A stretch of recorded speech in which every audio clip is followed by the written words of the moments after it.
Inject the ink slowly into the cartridge. You should see the sponge is starting to fill. When you think it's just about full, slightly tilt the cartridge forwards and continue until the cartridge is 3/4 full.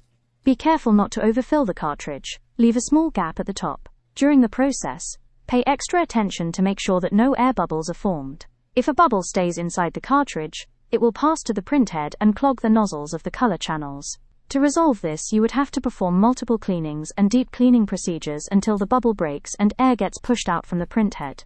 This will result in wasting an enormous amount of ink.